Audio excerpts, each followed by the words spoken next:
When it comes to escaping the cycle of living paycheck to paycheck, most people think you need the willpower of a Shaolin monk, the income of a tech CEO, and a budget spreadsheet so complex it requires a security clearance to open.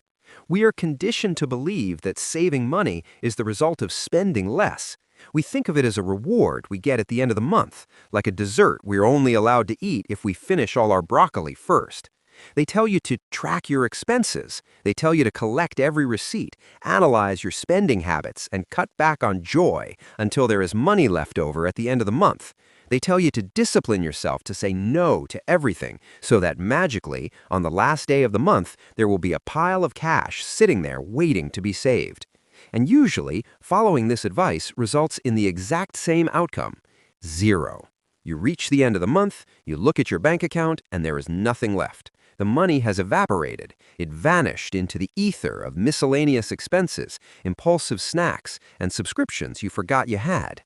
The pain of this cycle is that you feel like you are working hard for nothing. You are a conduit. Money flows in from your employer, and it immediately flows out to your landlord, the electric company, the grocery store, and the streaming services.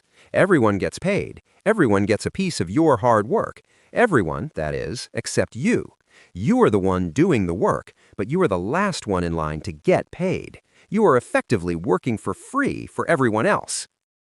But if you want to stop being broke and actually build wealth, it is actually easy. You don't need a raise, and you don't need to live in a cave. You just need to flip the equation upside down. You need to change the order of operations. You just need the pay yourself first rule. So why is this simple switch the most powerful force in personal finance? The logic behind paying yourself first is best explained by imagining you are a baker. You own the best bakery in town.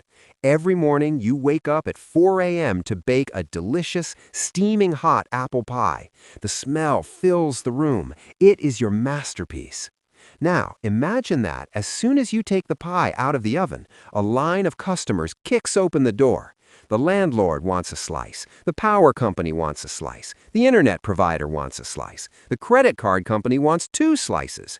You stand there and hand out slice after slice to these hungry people.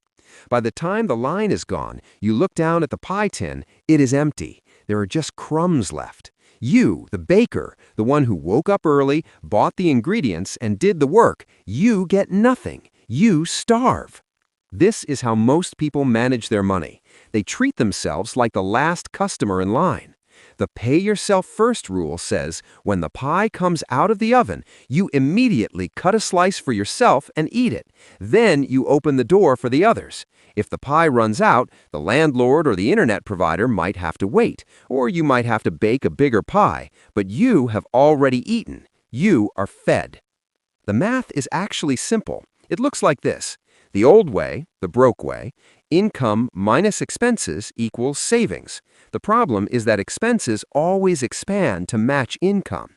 If you make $3,000, you will find a way to spend $3,000, so savings equals 0.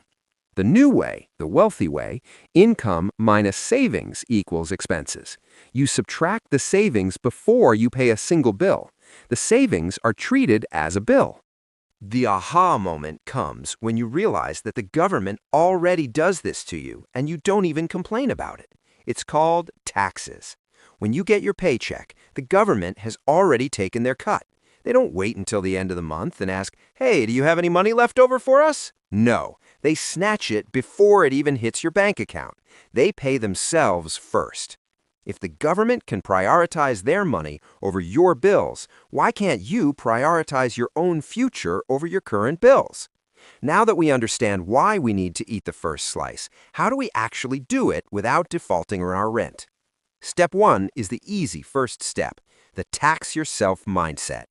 You need to decide on a percentage. It doesn't have to be huge. Start with 1% if you are terrified. Ideally, aim for 10% or 20%, but let's say 5%. You are going to impose a 5% me tax on your income. This money is not for spending. It is not for a vacation. It is a tax you pay to future you. Here's a joke for you. Humans are the only species that will work 40 hours a week for 40 years to make a stranger rich, but will hesitate to put $50 a week into their own savings account because they might need it for a rainy day. We treat future us like a distant cousin we don't really like. We assume future us will be figured out. We assume future us will be rich and skinny and happy. But unless current us sends him some money, future us is going to be broke, hungry, and very angry at you. Step 2 is the secret step most people miss, the invisible account automation. This rule fails if you try to use willpower. If you get your paycheck, look at it, and then try to manually transfer money to savings, you will fail. You will see the money, you will think, I'll do it tomorrow. You will buy a pair of shoes instead. The secret is to remove your human brain from the process entirely. You need to set up an automatic transfer that happens on the same day you get paid. Better yet, go to your HR department at work. Ask them to split your direct deposit. Tell them, put 90% of my check into my checking account and put 10% into this separate savings account at a different bank. This way, you never even see the money. It never touches your checking account. It is gone before you wake up. If you don't see it, you can't spend it. It is psychologically invisible. You will look at your checking account, see a smaller number, and you will naturally adjust your spending to match that number. Step 3 is the maintenance step, the Parkinson's Law adjustment. There is a concept called Parkinson's Law, which states that work expands to fill the time available.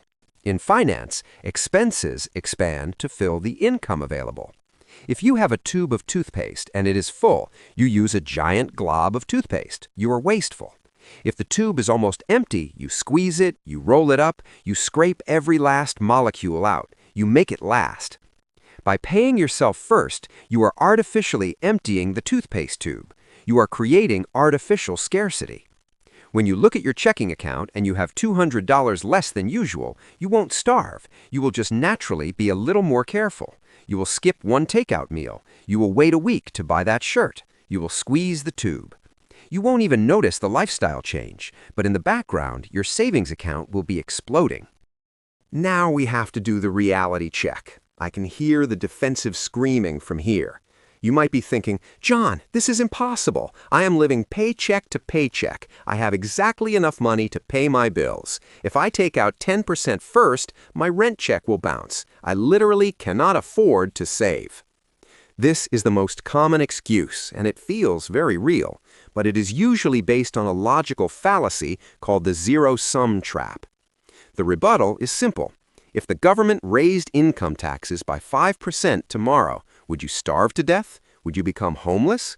No. You would be angry, you would complain, you would maybe cancel Netflix or switch to a cheaper brand of cereal, but you would survive. You would figure it out. You would adjust.